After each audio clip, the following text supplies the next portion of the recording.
This is a very special forum this morning where we are talking to Police Commissioner Osborn Robinson III of York City, the new police commissioner there, relatively new, Dave Lash, who is the chief of Northern New York Police Department, and we also have Dave Sunday this morning, our York County District Attorney. Dave, you heard what both the police chiefs said here in the first half hour of our session. And by the way, you're welcome to call in at 1-800-357-0910 in the wake of the George Floyd protests around the country, the man who was killed in Minneapolis by a policeman, Derek Chauvin. Chauvin has since been dismissed from that police department, is going to be going to trial. And three of his compatriots were also, or colleagues were also dismissed, fired from their jobs. We're talking about the protests, the assemblies around the country that have since been held, and some of the bad things that have happened in terms of some of the riots. Dave, what's your take on all this and what you heard both chiefs say here in the first half hour?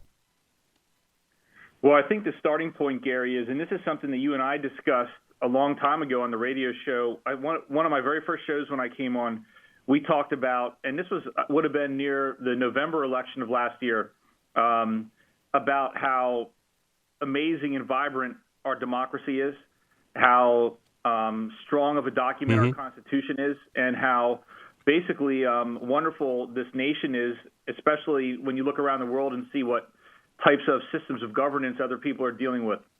I think that that citizens who have an issue with the government have every right to protest. I agree. I think that it's part of keeping our government working properly, and it's one of the things that we all should cherish is the First Amendment rights to your freedom of speech and assembly. And I think that when you have a situation like this where some event occurs to cause this much protesting, then I think it's important for people to listen. And look at what the matter is that caused it. Yeah, absolutely. Right. And so when I say listen, I think that, obviously there are many people out there that have deep-seated, emotionally driven things that have occurred in their lives in which they are protesting, maybe not necessarily, obviously George Floyd, his death, his murder, or other issues at play that have been building for a long, long time. And I think that it's incumbent on all of us to sit back and say, why is this happening?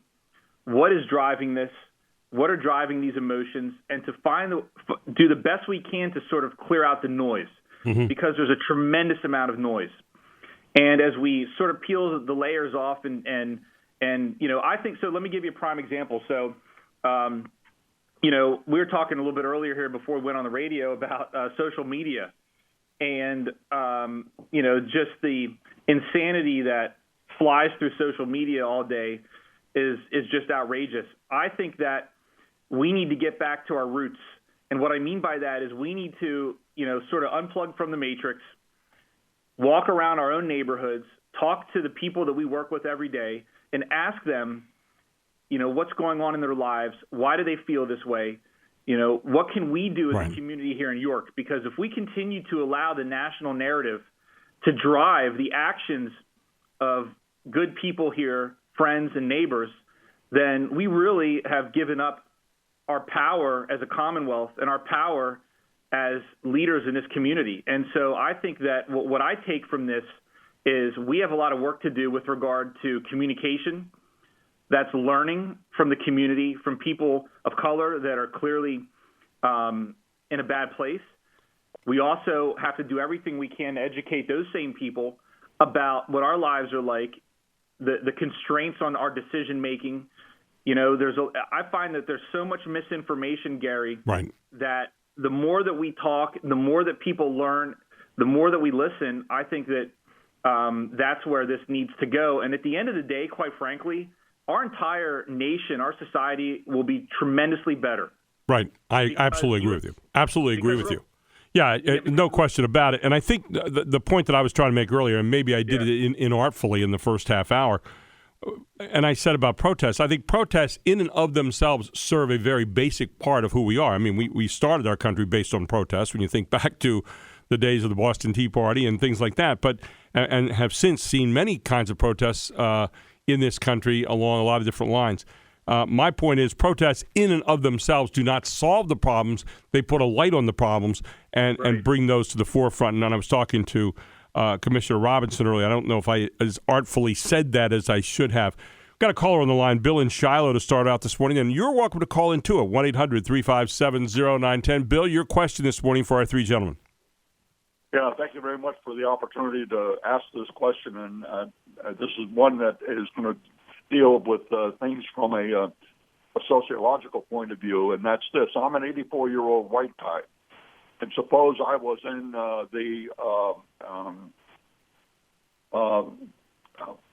south side of York, and I was pulled over by the police, and all of a sudden a black and a brown police officer acting as a team were there, and they decided that I was being disrupted and so forth, and I was the one who was put on the ground, and I was the one who found myself in the George Floyd position.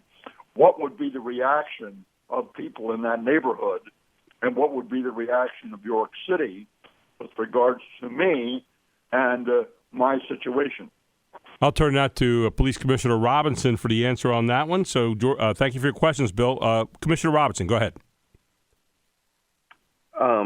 My answer, quite simply, is I don't know what that reaction would be, but he would have to give me more context of what he's trying to get to, so I can respond to it.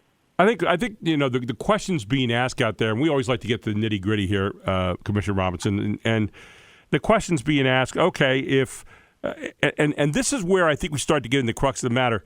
If let's say George Floyd's a white guy and you have a policeman who's a black person with the knee on and he dies, do we have these kind of protests around the country? I think he's looking at that in a smaller microcosm, if I'm interpreting that correctly. So I think that's what he's saying.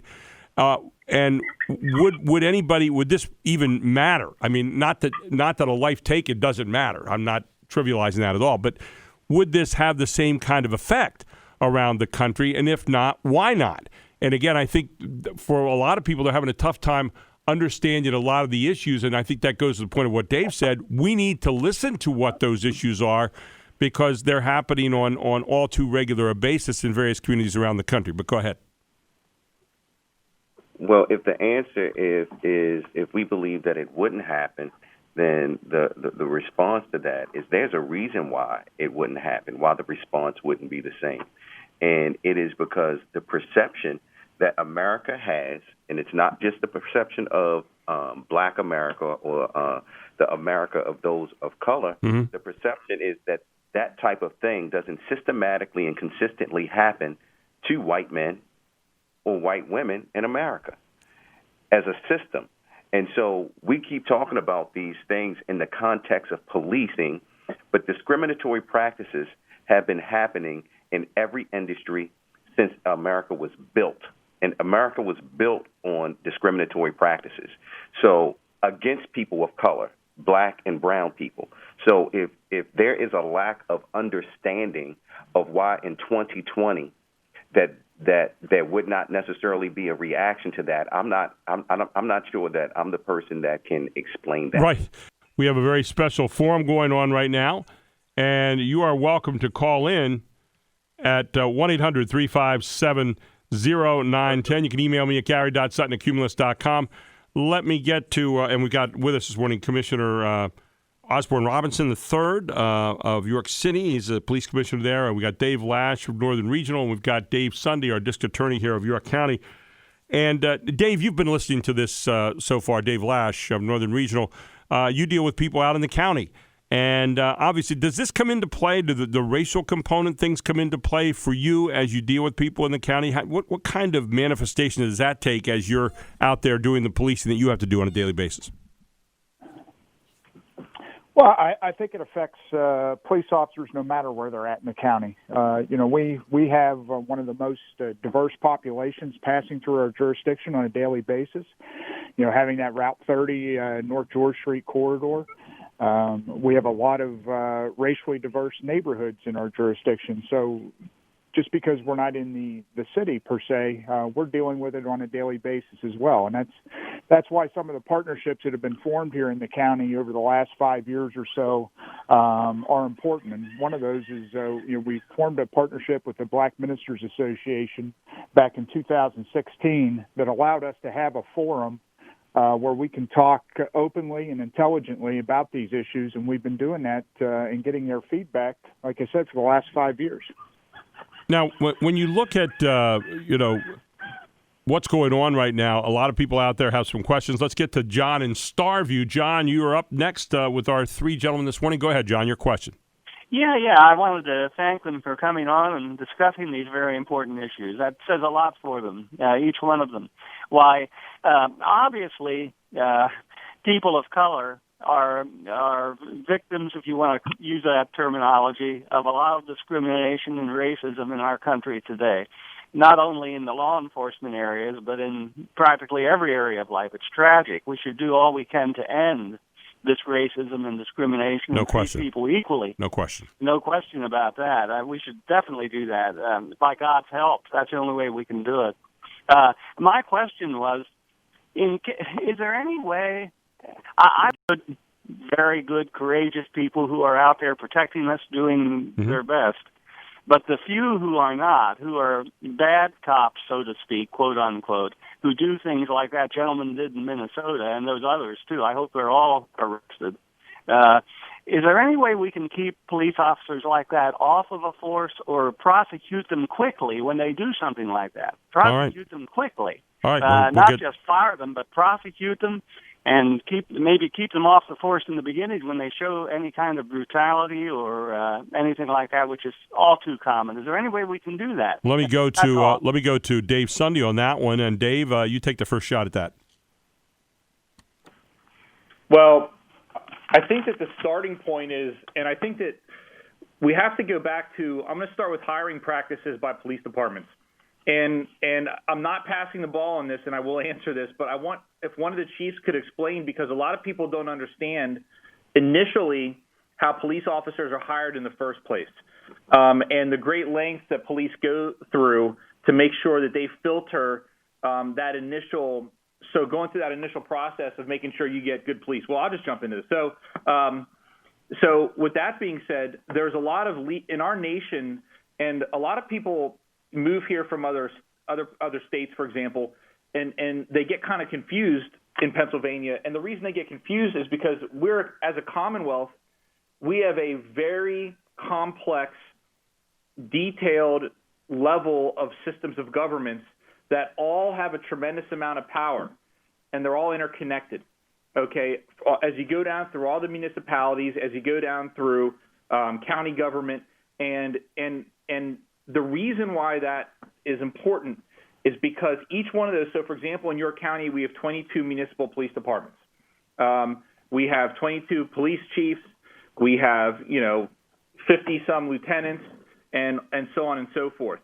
And what happens is, each individual department chief makes a decision as to how they want to run that department. And one of the things that is important for people to remember is that just like any other organization with regard to a police department, it comes down to leadership. And when I say leadership, the organization takes on, most times it takes on the beliefs, the feelings, the way of doing business as the leader. Mm-hmm. And absolutely. I think the starting point here, because you can – have a tree that has some bad leaves on it. You got to trim every now and then, but you're never going to fix the problem until you go to the roots.